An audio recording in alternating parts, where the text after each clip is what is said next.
Nah, WHO ini juga sudah memprediksi suatu jumlah penduduk. Ya. Jadi pada saat sekarang ini mungkin bentuknya seperti piramid. Balita tuh lebih banyak, dewasa sampai nanti mengkerucutnya tuh terakhir ada lansia. Nah, pada tahun 2050 posisi terbalik. Lansia nanti akan posisinya banyak, sedangkan usia-usia balita dan dewasa itu akan mengecil dia. Itu kenapa seperti itu? Nah, ini mungkin kita ambil contoh dari kasus Kalau yang sebelumnya ada bentuk piramid ya. piramid, sekarang Nah, jadi sekarang begini. jadinya Jadi lebih besar, jadi juga terbalik gitu ya. tepat seperti ini. Ngobrol bareng Dr. Popon.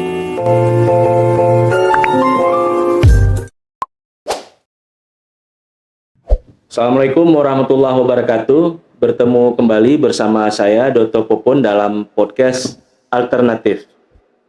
Ya sahabat Alternatif, alhamdulillah pada hari ini di studio kita telah hadir pemateri pembicara kita Dr. Muhammad Dharma Muda Setia, spesialis penyakit dalam, konsultan geriatri.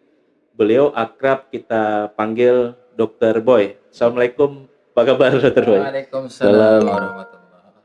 Ya Dr. Boy, ini saat ini beliau bertugas di Rumah Sakit Dr. Zainal Abidin dan juga sehari-hari berpraktik di Rumah Sakit Tengku Fakinah.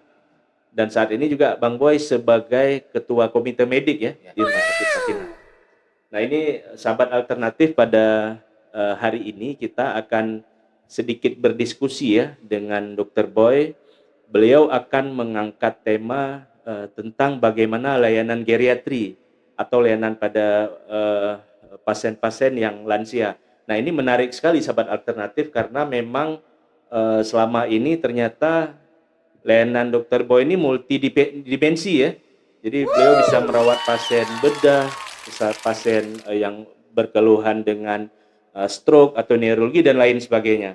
Nah ini mungkin sebagai pendahuluan nih Dr. Boy, kira-kira bagaimana nih layanan geriatri ini yang sudah berjalan di tempat kita? Ya, terima kasih. Gini ya. Nah, ini apa namanya? Tagarnya nih? Tagar, Alternatif gitu. Alternatif. Oke. Terima kasih Dr. Popon. Ini merupakan sesuatu hal yang baru ya. Iya. Yang pertama sekali kita lakukan podcast seperti ini. Dan saya pikir ini suatu hal yang baik untuk edukasi ya pada semua masyarakat, karena kita ini banyak dokter, tapi mungkin dokter itu memiliki sesuatu hal yang mungkin berbeda-beda dalam keahlian.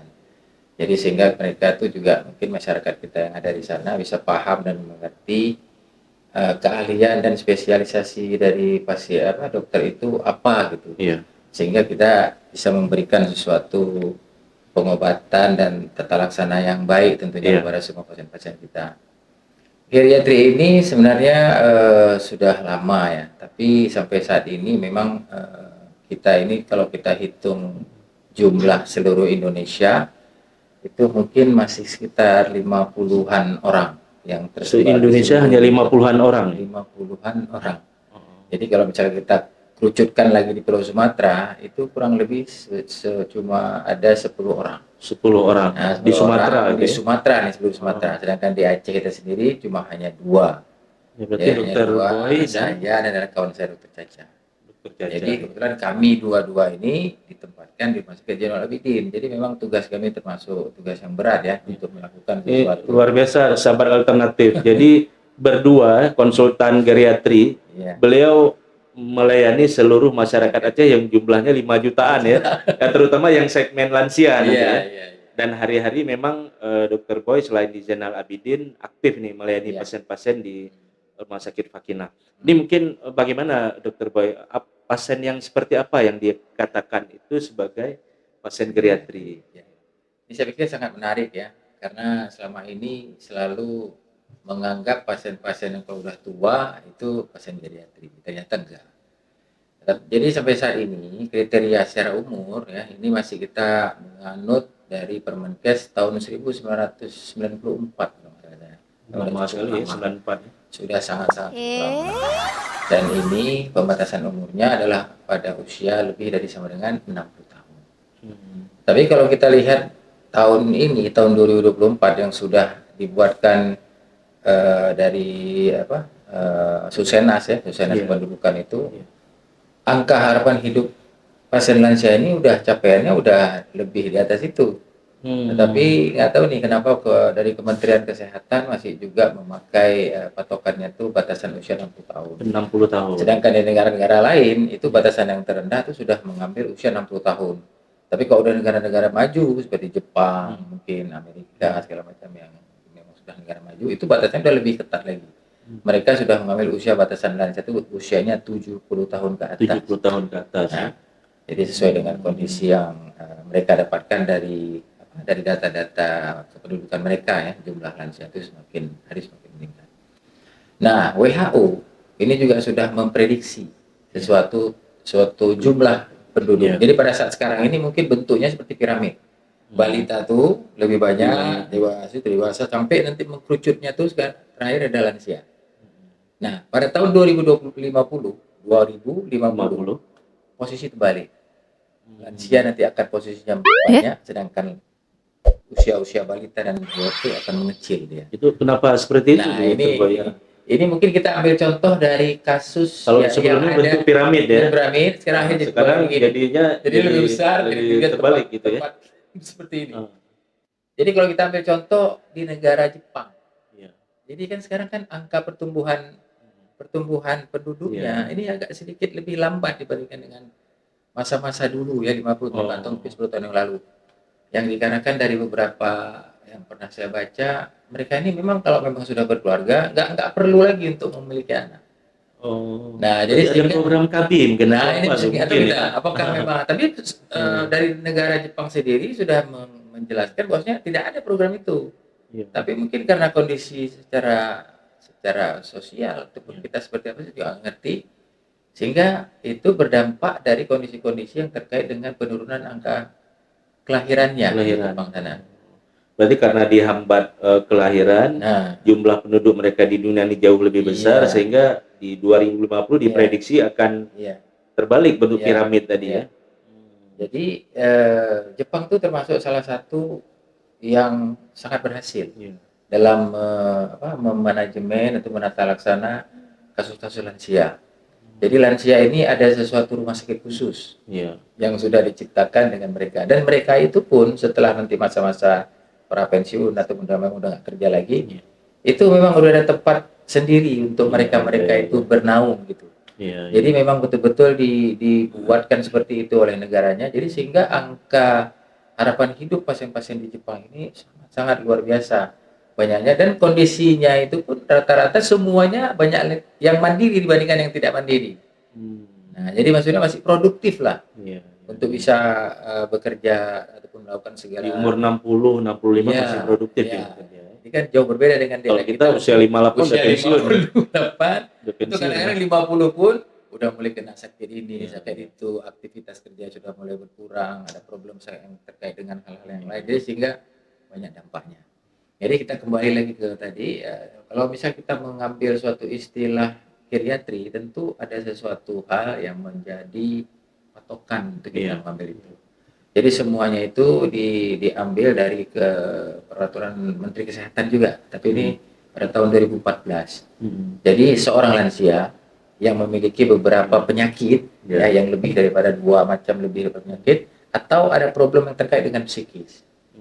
Nah, malah kalau misalnya dia usia 70 tahun itu nggak beberapa, satu aja ada problem fisik atau ada suatu problem psikis, itu sudah dianggap sebagai pasien geriatri. Jadi sehingga tidak serta-merta begitu dia sudah tua, wah ini pasien geriatri, ini pasien geriatri, itu pasien geriatri. Enggak. Jadi harus memenuhi kriteria tadi. Ada lansia yang produktif mungkin belum dikatakan ya. Belum, walaupun dia usia 70 tahun, tapi kalau misalnya memang dia sehat, aktif dalam segala macam, itu tidak ada problem apa-apa, dia tidak kita anggap sebagai pasien geriatri. Jadi pasien geriatri itu ada kekhususan tertentu yang kita harus ambil. Gitu, ya, baik, menarik ini ya. Artinya tadi per definisi usia.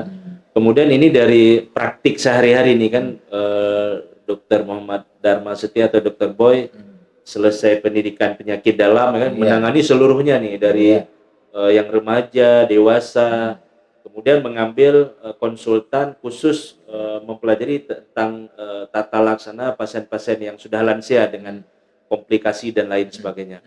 Dan mungkin ada pengalaman enggak, Dokter Boy? Ini karena kita bekerja sama dengan Rumah Sakit Fakinah, tentu saja di layanan poli ini ada enggak contoh pasien yang selama ini berobat ke Dokter Boy selain masalah organik? Jadi kan kalau orang lansia ini kadang-kadang kalau dia sakit paru-paru, sakit lambung, itu kan kalau memberi resep dan lain sebagainya otomatis tidak seperti pasien yang masih umur 30-40 ya. Artinya kan ada pertimbangan-pertimbangan khusus. Kemudian setelah kita tata laksana pun pulang ke rumah belum tentu obat diminum nih. Betul. Karena orang tua ini kan nanti harus ada pendamping lagi, anak-anak dan lain sebagainya. Ini mungkin bisa Dokter Boy jelaskan nih, supaya ini sahabat alternatif yang mungkin punya orang tua nanti di rumah, atau ya mungkin Bapak Ibu yang sudah masuk definisi lansia tadi juga bisa melakukan sesuai petunjuk nih dari Dokter Boy. Mungkin gimana? Ya, terima kasih. Jadi penanganan kasus-kasus geriatri ini dia kalau istilah kita kedokteran ya sangat holistik ya. Jadi tidak hanya masalah psikis, jadi bio, psiko, sosial, spiritual, lingkungan. Jadi semuanya itu sangat-sangat berpengaruh terkait dengan tata laksana kita terhadap lansia. Jadi kita tuh tidak memilih suatu tata laksana hanya terfokus pada kondisi fisik, tapi kita juga harus melakukan sesuatu kondisi yang menyeluruh dari kondisi satu orang pasien itu. Maksudnya yang pasien geriatri. Pemeriksaan yang kita lakukan itu ada yang namanya assessment CGA ya, Comprehensive Geriatric Assessment atau P3G. Nah, itu P3G itu dia suatu tindakan yang sama seperti geriatri cuma di Indonesia kan gitu ya. Jadi pedoman pelaksanaan pada pasien-pasien geriatri. Jadi itu juga menjadi sesuatu hal yang menjadi kunci kita untuk melakukan sesuatu evaluasi awal pada semua pasien-pasien geriatri. Jadi Comprehensive Geriatric Assessment ini memang betul-betul holistik ya. Jadi dia bukan hanya bercerita terkait dengan kondisi fisik. Jadi di situ kita akan menanyakan terkait dengan aktivitasnya, kemampuan dia untuk melakukan sesuatu itu mandiri apa nggak mandiri nih? Bisa sendiri atau harus bantu orang lain? Bantuan orang lain ya. Habis itu kita nilai juga psikisnya. Ada problem psikis nggak nih? Apakah depresi, ansietas, atau segala macam, atau mungkin insomnia segala macam. Nah, bisa kita lanjutkan dengan fungsi kognitifnya. Masih bagus nggak nih fungsi kognitifnya? Atau jangan-jangan ini sudah masuk ke demensia, udah pikun segala macam.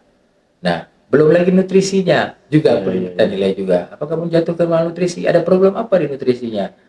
Nah, habis itu kondisi-kondisi yang lain yang menyertai pasien-pasien geriatri yang sampai saat ini masih dianggap sebagai sesuatu hal yang biasa dengan lansia, seperti mengompol, seperti nggak mau makan, aja balik ke anak-anak gitu ya. Pasien lansia sering-sering sedih, ya dianggap seperti ini biasa, mungkin lagi merajuk kan, nah nggak mau makan segala macam, jadi masih dianggap sesuatu biasa.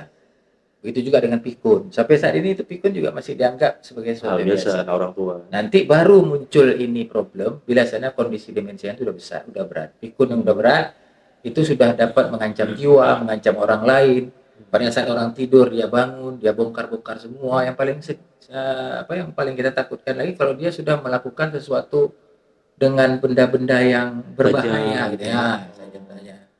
Dengan pisau segala macam, karena nggak ada yang sampai kendalikan. Malam-malam semua tidur, dia bangun sendiri. Kadang-kadang ada juga kasus pada saat malam keluar sendiri, pintu terbuka, subuh-subuh buka, anaknya lihat mana orang tuanya nggak ada, pintu terbuka. Udah kemana ini jalan? Enggak, mikirnya lain dulu orang ini, bukan mikir orang tuanya. Ini maling masuk di rumah. Ternyata orang ayahnya udah hilang. Nah, ternyata tinggal dia orangnya. Begitu lihat buka kamar ayahnya nggak ada, ibunya nggak ada. Dipikir maling ini, padahal jalan sendiri. Nah, padahal jalan sendiri keluar. Nanti cari-cari ternyata ada di tempat di mana kita bisa jumpa. Dan paling sedih lagi kalau misalnya nanti kejadian apa-apa di jalan kita nggak tahu. Jadi banyak konsep-konsep yang harus kita perbaiki ataupun kita lihat, kita nilai, kita dapatkan, sehingga kalau kita mengelola pasien lansia ini memang harus holistik. Dia nggak bisa berfokus bila selesai kita ngerjakan ini, nah ini obatnya. Mungkin karena dia pegang benda tadi udah nih ke jiwa aja gitu, padahal bukan itu masalahnya. Nah, itu dia. Jadi memang harus menjadi sesuatu yang penting, yang harus betul-betul disadari semuanya. Kadang-kadang lansia ini juga ya dalam konteks walaupun anak-anaknya udah besar. Tapi kadang-kadang konteks rasa orang tua ini dengan anaknya, masih ada rasa iba, masih ada rasa Iya. takut, orang tua yang tersinggung. Karena saya pernah ada kejadian dulu, tapi waktu pendidikan, Iya. ya terus terang aja bilang pendidikan Dr. Boy pendidikannya di di mana? Jakarta, Di Jakarta, di RSCM, FKUI ya. RSCM. Jadi orang tua itu dari masuk banyak problem, tapi saya lihat dari kondisinya ini kayaknya problemnya bukan banyak ke fisik. Memang dia ada hipertensi, ada diabetes ya, yang minum obat banyak. Bukan masalah di situnya, tapi ada masalah psikis. Tapi saya belum bisa gali. Iya. Nah, saya belum bisa gali. Pada saat anak-anaknya ini tidak ada, Iya. saya tanyakan dengan ibu itu, maaf bu, Itu pasti posisi sedang dirawat. sedang dirawat, Sedang sedang dirawat. Iya. maaf bu ya, boleh saya tanya-tanya? Boleh dok, ada apa yang bisa saya bantu? Nah, kalau saya lihat ibu kok selama ini nggak segar, kenapa ya? Kok agak murung itu kenapa ya? Nah, begitu dia ngomong itu, dia lihat dulu. Jadi Karena- samping, maksudnya anaknya Dengar nggak gitu ya? ada dengar nggak dia waktu jadi kepingin dia mau ngomong tapi nggak berani dia untuk mengungkapkan itu. Nah, habis itu baru keluar. Setelah keluarnya problemnya sangat simpel. Segala sesuatu yang diserahkan ke ibunya dengan anak-anaknya, dengan kan anak-anaknya ini dua-duanya ini yang menantunya, yang anaknya sendiri ini memang harus sibuk Iya. kerja, Berkarir gitu ya. berkarir lah gitu, sehingga anak-anaknya ini dititipkanlah dengan ibunya tanpa ada diskusi dan menanyakan dulu dengan ibunya apakah mampu atau enggak Untuk merawat anak. untuk merawat anaknya gitu kan itu. Banyak kejadian kita di sini. Dan semuanya itu ditutupi dengan kekurangan dia dan keterbatasan dia untuk menjaga lagi ke anaknya gitu kan itu. Mau bilang enggak mau rawat, Ya, gitu mungkin ya. Ya. Jadi memang menarik ya. Jadi selain masalah organik, Banyak. penyakit orang tua dia diabetes, hipertensi dan lain-lain, ternyata masalah masalah seperti yang lain-lain ini juga ternyata memperberat gitu ya. karena kondisi ini lah yang memperberat kondisi hipertensinya, memperberat kondisi dari diabetesnya, tidak bisa tidur, nggak Iya, mau iya. makan, Iya, keluhan nyeri di badannya pada saat mungkin malam dia tidur yang nggak bisa dia tidur, macam-macam persoalan-persoalan muncul, dan ini tidak pernah terungkap iya. kalau memang kita tidak melakukan suatu pemeriksaan yang sifatnya tuh Holistik. Iya. holistik. Nah ini sahabat alternatif menarik ini. Jadi Dokter Boy ini mungkin bagi lansia bisa jadi tempat curhat juga nih Dokter Boy ya. Nah kita kalau ada Dokter Boy tenang, nyaman gitu ya. Jadi ini mungkin sahabat dokter jadi solusi juga barangkali Bapak Ibu pasien yang punya masalah memang hipertensi, diabetes dan lain-lain, mungkin ada hal-hal lain yang sifatnya holistik ini di luar penyakit organik bisa berdiskusi, menanyakan pendapat kira-kira. Kadang obat itu bukan dari yang kita berikan amlodipin atau yang lain, bahkan dengan kehadiran sosok yang disayangi oleh orang tua atau suasana nyaman yang diinginkan oleh orang tua ini bisa menjadi sesuatu penyembuh juga ya, Dr. Boy. Nah ini sambil kita diskusi ada sambil santai nih Dr. Boy. Terima kasih nih Bang Radi.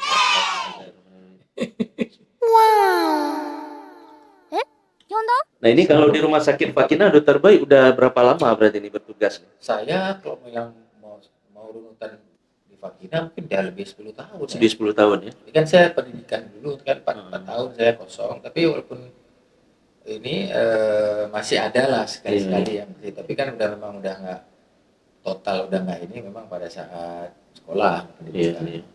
Jadi saya mungkin ya sekitar 10 tahunan ke atas. 10 tahunan ya. Nah, tapi sudah lama sekali ya. Nah, tapi kalau udah jadi geriatrinya nih udah setahun lah. Jadi geriatri di Rumah Sakit Fakina sudah setahun. Dan ya mudah-mudahan ya selama ini dari dokter-dokter yang lain, dokter penyakit dalam juga kadang-kadang konsulkan ya untuk kita lihat rawat bersama lah istilahnya ya dengan pasien-pasien. Jadi karena sifatnya holistik nih mungkin hampir seluruh divisi departemen ini berkaitan terus yang namanya orang tua ya kan Dokter Boy ya. Ini juga perlu informasi nih ke sahabat alternatif bahwa layanan yang holistik ini memerlukan banyak sentuhan nih, tidak di satu aspek ya.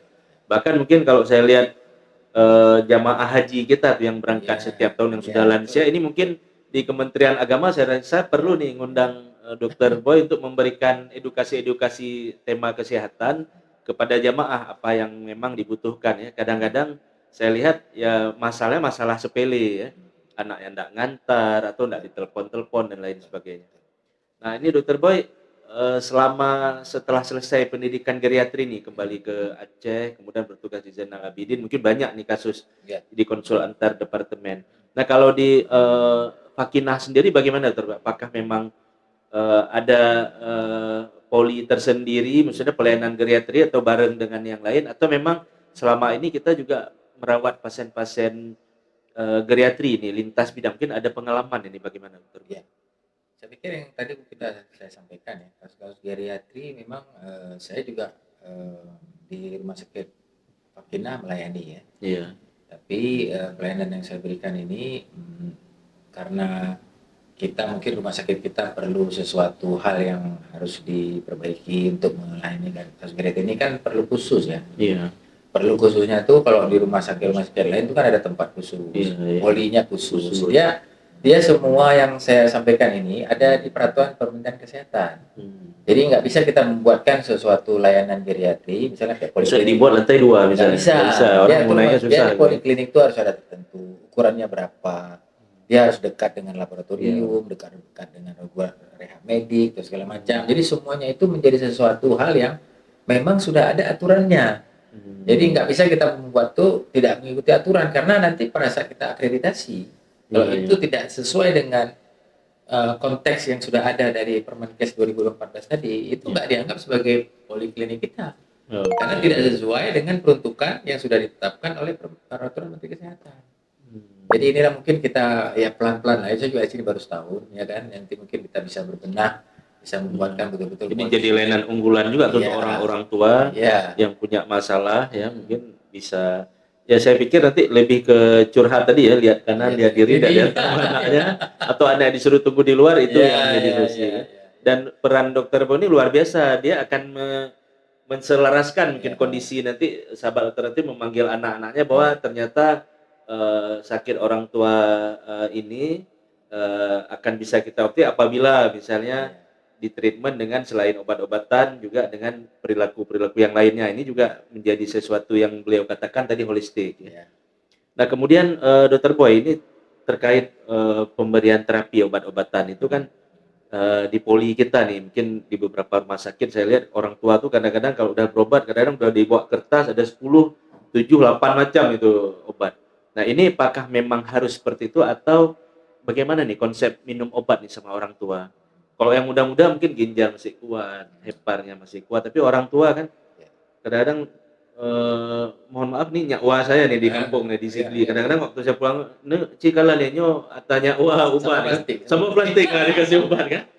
Nah ini kan luar biasa sekali artinya dengan kondisi organ-organ di tubuh yang sudah melemah mungkin ditambah lagi pemberian obat yang ini ya mungkin seperti Dokter Boy sampaikan dia banyak poli yang dia kunjungi. Semua poli memberikan obat. Sampai ke rumah udah enggak tahu dia minum. Ini bagaimana nih pengalaman Dokter Boy? Jadi keilmuan ini pun diajarkan kita di geriatri. Ya. Jadi namanya polifarmasi. Polifarmasi. Jadi polifarmasi itu ada dua. Jadi ada yang appropriate, yang artinya yang tidak kesesuaian, dan yang berkesesuaian. Jadi batasan dari kondisi polifarmasi itu sampai saat ini masih berbeda-beda ya. Ada yang bilang 5, ada yang 10. Oh jumlah obatnya. Oh iya. Jadi, kalau seandainya pun pasien itu memiliki obat yang banyak, 10, oke lah, 19. Tapi wasitnya siapa? Di dalam kondisi obat yang banyak tadi, tidak ada sesuatu obat yang berinteraksi antara satu obat dengan obat yang lain. Tidak ada obat yang tidak tahu manfaatnya untuk apa dengan badan dia. Dan habis itu pasiennya pun tidak mau untuk mengkonsumsi obat itu. Itu sudah kita anggap sebagai polifarmasi. Walaupun hanya 5 macam obat. Walaupun hanya 3 macam obat. Nah, pernah ada kasus. Karena kita di poliklinik itu bisa pindah dari satu tempat lain dan tempat lain. Lansia kan multi komorbid, banyak penyakitnya. Jadi berobat ke jantung, berobat ke ginjal, hipertensi, endokrin, sakit diabetes, saraf juga iya. Nah, pernah kejadian pasien dikonsulkan ke kami yang dirawat di jantung. Setelah dia berobat jantung, keluhannya tuh selalu setiap pagi tuh dia tuh jatuh, pusing. Nah, waktu itu kita evaluasi. Iya. Kita evaluasi, sama dengan Dr. Caca juga kita diskusi dan evaluasi. Nah problemnya apa nih, kok kenapa setiap hari dia seperti ini? Kami bilanglah dengan anaknya, besok datang kembali ke sini, tolong bawakan semua obat-obat yang diminum Minum. dengan ibu ini. Ternyata ada obat yang diberikan yang dia konsumsi dengan jenis yang sama tapi merek berbeda. Merah berbeda. Dan obat itu pengaruhnya ke kondisi yang tadi, jatuh yang berulang, yang sering jatuh, pingsan segala macam. Jadi pengobatan-pengobatan yang seperti inilah Padahal sebenarnya. isi kandungannya sama, mereknya beda. Karena gitu. gini, karena di setiap poliklinik yang ada itu mereka tidak pernah mengevaluasi obat apa yang sudah diberikan sebelumnya. Tidak ada ini ya, penghubung misalnya catatan apa yang dapat di sana. Betul. Oh, ini belum ada, kita tambahkan. Betul. Gitu ya. Jadi obat-obatan itu semua harus menjadi suatu dasar kita untuk memberikan. Tapi sekarang ini mungkin udah lebih baik untuk Rumah Sakit Jenderal Abidin. Karena sekarang udah muncul di komputer. muncul semua di gitu ya. komputer, kita tinggal Jadi dok, lihat. ini sudah ada gitu. Iya. Iya. Sewaktu belum ada itu banyak lagi kecolongan. Berarti ada manfaat juga nih dengan Sangat. di peresepan ya. Sangat. Nah, itu satu. Satu lagi yang tadi yang pengalaman saya terkait dengan pasien-pasien yang sudah didiagnosa sakit paru-paru menyempit, Iya. ya, sesak ya karena paru-paru yang diberikan obat semprot, Hmm. nggak pernah mengevaluasi. Nebulizer berarti ya, ada semprot nebulizer. semprot gini kan, semprot atau dihirup, nggak pernah dievaluasi apakah pasiennya memang bisa apa nggak bisa dia menggunakan itu. Yang taunya obat, ada obat ini nanti dihisap Bu ya, nanti ini ditekan ya, udah tok itu aja. Jadi sehingga pasiennya nggak berani Cuma sampai ke itu. dokter B kotak-kotak belum dibuka. Iya, belum dibuka. Nah, ternyata kita dalam melakukan sesuatu kinerja pemberian obat yang masih memerlukan pikiran, Iya. kita harus nilai dulu pasien ini sudah termasuk demensia apa enggak. Kalau dia demensia, bagaimana kita mengajarkan dia untuk menarik dengan posisi-posisi tertentu yang harus disedot dengan posisi-posisi tertentu? Pasti nggak akan bisa. Berarti ada pasien yang memang dia bisa diterangkan sendiri Iya. atau memanggil anak pendamping yang Iya. lain untuk kita jelaskan. Iya, sehingga nanti kalau memang sudah tidak mungkin lagi untuk kita lakukan seperti itu, akhirnya apa? Terapinya. Dengan kondisi seperti ini mau tidak mau harus nebulizer yang langsung dipasang di sini, Iya. pakai mesin sendiri untuk dihidupkan, baru bermanfaat dengan pasien. Bukan nebulizer lagi, bukan yang langsung pakai semprot-semprot. semprot begini lagi, karena dia Oh. nggak akan pernah mampu dia untuk melakukan itu, karena memang secara kognitifnya itu sudah terganggu. Jadi hal-hal yang seperti itu kadang-kadang menjadi hal yang sepele, tapi itu berdampak besar buat lansia. Nah, Karena kita dokter berpikir udah kasih obat, udah Nah, sudah. kali mengencan lonjok obat Iya. sampai ke rumah apakah ada diminum, nah, apakah benar pemberian, tapi dan rata-rata lain-lain. nggak diminum. Rata-rata enggak diminum. Pasien Itu akan, sepertinya awal saya juga di pasien kampung. itu akan minum. Saya lihat dikasih dua lempeng, mungkin dua lempengnya juga masih ada. Gitu. Ya, tidak akan minum. Jangan diminum. Dia yang minum pasti obat yang merasa dia minum, yang dia Yang merasa butuhkan, nyaman, yang dia merasa ya, nyaman betul. dengan obat itu. Kalau sakit lutut ya lutut aja, Iya. yang lain enggak diminum. Nggak Gitu ya. diminumnya. Ditambah lain apapun itu yang dibilang bagus, tetap dia yang bagus yang udah dia rasakan nyaman buat dia itu yang minum.